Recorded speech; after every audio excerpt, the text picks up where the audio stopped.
இப்போ வந்து நம்ம என்ன பண்ண போகிறோம் அப்படின்னா, சில பேசிக்ஸ் கற்றுக்க போகிறோம். எதுக்கு அப்படின்னா, ஃபிட்ஸை பற்றி தெரிஞ்சுக்கிறதுக்கு முன்னாடி, டைப்ஸ் ஆஃப் ஃபிட்ஸ் பார்க்குறதுக்கு முன்னாடி, சில பேசிக்ஸான இதெல்லாம் பார்ப்போம். ஃபஸ்ட்டு இதுதான் ஒரு ஷாஃப்ட் அப்படின்னு எடுத்துக்கிட்டோம் அப்படின்னா, ஷாஃப்ட்னா ஜீரோ லைனு இது வந்து பாட்டம் லைனு அந்த மாதிரி இது வந்து ரெஃபரன்ஸ் லைனு ஜீரோ லைன்னு சொல்லியிருப்போம். இந்த மாதிரி நார்மல் டிஸ்ட்ரிபியூஷன் இப்படி இருக்கும்.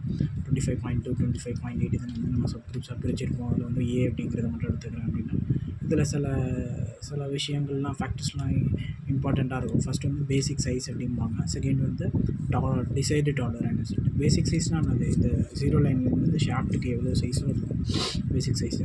நாமினல் சைஸ் அப்படிம்பாங்க. அதை டிசைடு டாலரன்ஸ்னால் இதுதான் டிசைடு டாலரன்ஸ்பாங்க. ஃபண்டமெண்டல் டிவியேஷனாக இந்த ஜீரோ லைன்லேருந்து இந்த டிசைடு டாலரன்ஸ் இருக்குல்ல, அதுக்கு இடையில் உள்ள கேப்பு தான் வந்து ஃபண்டமெண்டல் டிவியேஷன் அப்படின்னு சொல்லுவாங்க. அதுதான் basic size is the targeted value for which a holes and shaft are produced. Basic size தான் வந்து ஒரு டார்கெட் வேல்யூனா இப்போ ஹோல் வந்து இவ்வளோ 25 mm 25 mm தான் இருக்கணும். ஷாஃப்ட் வந்து 25 mm 25 mm தான் இருக்கும். For any assembly basic size of holes and shafts are equal or same அப்படின்னு சொல்லுவாங்க. ஒரு அசம்பிளி வந்து மேக் பண்ணோம் அப்படின்னா ஷாஃப்ட்டோட சைஸும் பேசிக் சைஸும் அதே மாதிரி ஹோலோட பேசிக் சைஸும் ஈக்குவலாக இருக்கணும். Decide tolerance is grade of decide டாலரன்ஸ்னால் இதுதான் நமக்கு டிசைடு டாலரன்ஸ் அப்படின்னு சொல்லுவாங்க. இந்த decide tolerance is grade of டாலரன்ஸ்னு சொல்லுவாங்க. ஜியூடி grade of tolerance or width of tolerance அப்படின்பாங்க. அடுத்து ஃபண்டமெண்டல் டிவியேஷன்னா ஹவு ஃபேர் ஃப்ரம் இந்த டிசைடு டாலரன்ஸ் வந்து எவ்வளோ ஃபேர் இருக்கோ அதை தான் வந்து ஃபண்டமெண்டல் டிவியேஷன். பேசிக் சைஸ் வந்து எவ்வளோ ஃபேர் இருக்கோ அதை தான் வந்து எவ்வளோ தூரம் இருக்கோ அதை தான் வந்து ஃபண்டமெண்டல் டிவியேஷன் அப்படின்னு சொல்லுவாங்க. இப்போ இன்னொரு எக்ஸாம்பிள் எடுத்துக்கிறேன். இது ஷாஃப்ட்டு, இது ஹோலு. இந்த இடத்துல அப்படி மேலே போக டைமென்ஷன் வந்து இன்க்ரீஸ் ஆகிட்டே இருக்கும். ஃபஸ்ட்டு இந்த கீழே உள்ளது என்னன்னு சொல்லுவாங்க அப்படின்னா லோயர் லிமிட்டு, இது மேலே உள்ளது அப்பர் லிமிட்டு, கீழே உள்ளது வந்து எக்காட் இன்ஃபீரியர்னு சொல்லுவாங்க, இது மேலே உள்ளது எக்காட் சுப்பீரியர்னு சொல்லுவாங்க. இது ஃபண்டமெண்டல் டிவியேஷன் அப்படின்னு சொல்லுவாங்க. இதுதான் width of deviation, width of tolerance அப்படின்னு சொல்லுவாங்க. இதுதான் வித் ஆஃப் டாலரன்ஸ் அப்படின்னு சொல்லுவாங்க. இது ஹோலில் வந்து lower limit upper limit ecart inferior ecart superior. இது ஃபண்டமெண்டல் டிவியேஷன் அப்படின்னு சொல்லுவாங்க. இந்த டாலரன்ஸ் ஆர் சிச்சுவேட்டட். அப்புறம் இன்னொன்று பாருங்கள், இந்த ஜீரோ லைனுக்கு கீழே ஹோல்ஸ் அண்ட் ஷாஃப்ட்ஸ்லாம் வந்து ஒரே கீழே அண்டர்லேயோ இல்லை மேலேயோ இருந்துச்சுன்னா அதை யூனிலேட்ரல் டாலரன்ஸ் பண்ணுவாங்க. மோஸ்ட்லி கம்பெனிஸ்லாம் இதை ப்ரிஃபர் பண்ணுவாங்க. சப்போஸ் இது வந்து இந்த டாலரன்ஸ் வந்து ஸ்ப்ரெட் அவுட் ஆகிருந்துச்சு அப்படின்னா சென்டர் லைனில் இந்த பைலேட்ரல் டாலரன்ஸ் அப்படின்னா இதை ப்ரிஃபர் பண்ண மாட்டாங்க, கஷ்டமாக இருக்குன்ட்டு. இதுதான் if the tolerance is or situated in only on one side of the zero line it is called unilateral tolerance. If the tolerance is spread out on both side of the zero lines it is called bilateral tolerance. In industries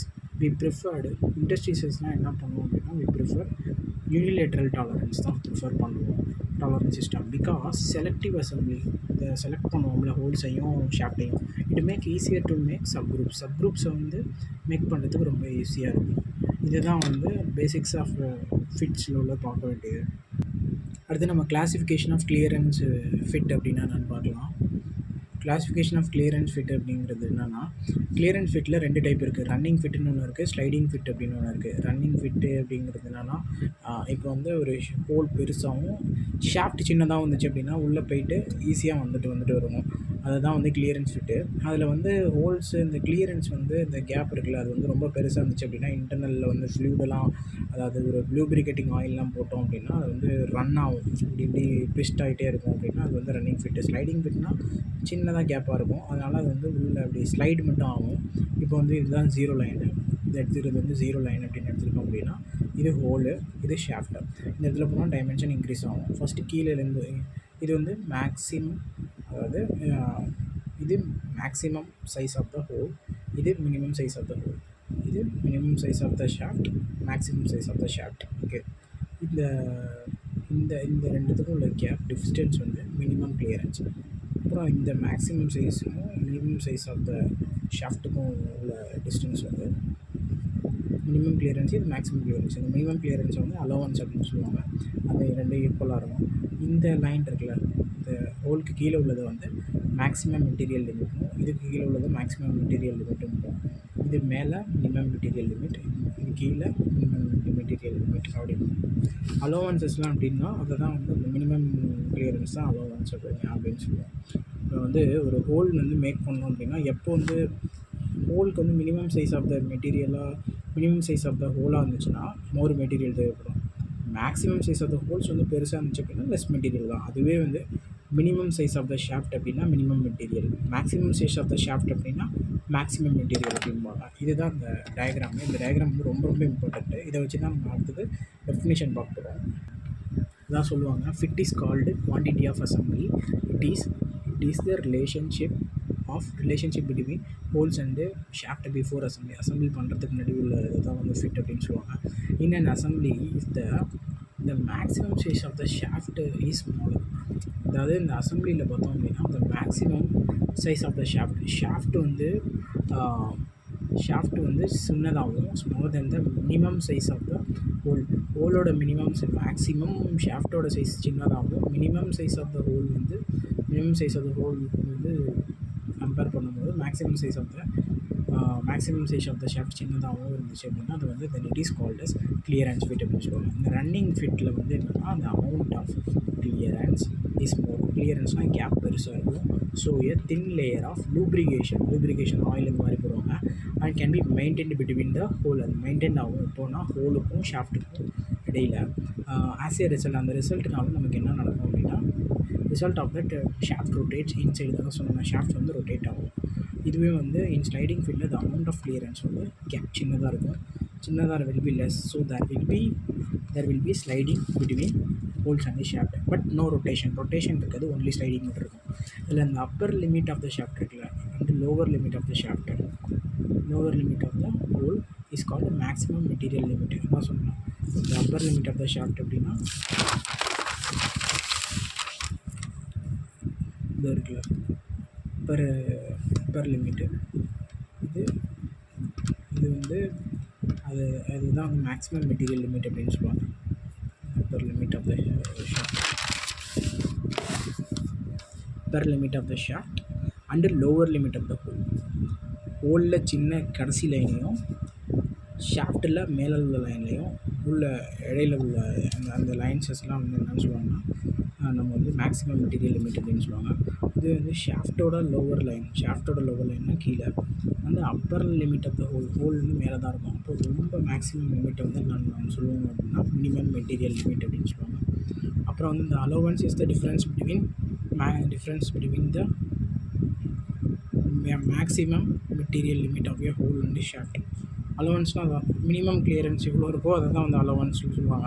and in clearance fit allowance is equal to the minimum clearance, அதுதான் சொல்லுவாங்க. இது interference fit தான் நான் பார்க்க போகிறோம். Interference ஃபிட்னா அதேமாதிரி shaft இது எல்லாமே நம்ம யூனிலேட்ரல் டாலரன்ஸ் தான் எல்லாமே. ஷாஃப்ட்டு இது வந்து அப்பர் லிமிட்டு, இது லோவர் லிமிட்டு, இது அப்பர் லிமிட்டு, இது அப்பர் லிமிட்டு, இது லோவர் லிமிட்டு. ஓகேவா? இதில் வந்து இன்டர்ஃபரன்ஸ் மொத்தம் 3 இது இருக்குது. இன்டர்ஃபரன்ஸில் வந்து டிரைவிங் ஃபிட் அப்படின்னு சொல்லுவாங்க. இன்டர்ஃபரன்ஸ் வந்து ஸ்மாலாக இருக்கும். இதான் ஹோல் அப்படின்னா இது வந்து ஷாஃப்ட். இது சின்ன கேப்பாக இருக்கிறதுனால ஒரு சுத்தியில் எடுத்து அடித்து டிரைவிங் ஃபிட் பண்ணிவிடுவாங்க. ஷ்ரிங்க் ஃபிட் அப்படின்னா வந்து நம்ம ஹீட் பண்ணி இந்த ஹோலை எக்ஸ்பேண்ட் பண்ணிட்டு அப்புறம் வந்து அது சுருங்குறப்போ ஃபிட் ஆகிடும். அதுதான் இன்டர்ஃபரன்ஸ் இஸ் மோராக இருக்கிறப்ப. ஃபோர்ஸ் ஃபிட் அப்படின்னா ஹைட்ராலிக் ப்ரெஷர் மூலியமாக பண்ணுவாங்க. இது வந்து மினிமம் இன்டர்ஃபரன்ஸ். அதாவது லோவர் நல்லா கவனிக்கணும். Lower limit of the shaft, upper limit of the hole. இதுதான் வந்து minimum interference.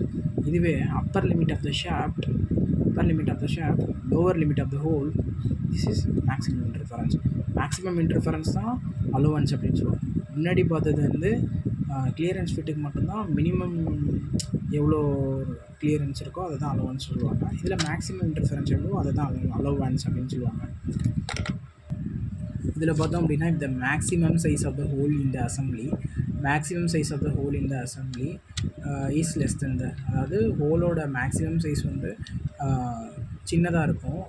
Then the minimum size of the shaft to make it assembly. அதாவது ஹோலோட சைஸ் வந்து அதிகபட்சம் ஹோலோட சைஸ் வந்து சின்னதாகும். அதை விட minimum size of the shaft வந்து அதாவது ஷாஃப்ட் வந்து கொஞ்சம் அதிகமாகும். ஷாஃப்ட் அதிகமாக வந்து ஹோல் வந்து சைஸ் சின்னதாக வந்துச்சு அப்படின்னா நம்ம வந்து ஒரு ஃபோர்ஸ் அப்ளை பண்ணி தான் அதை வந்து ஜாயின் பண்ணுவோம். இந்த டைப் ஆஃப் ஃபிட்லலாம் என்ன சொல்லுவாங்க, allowance is equal to the maximum interference தான் வந்து இந்த மொபிள்னு சொல்லுவாங்க.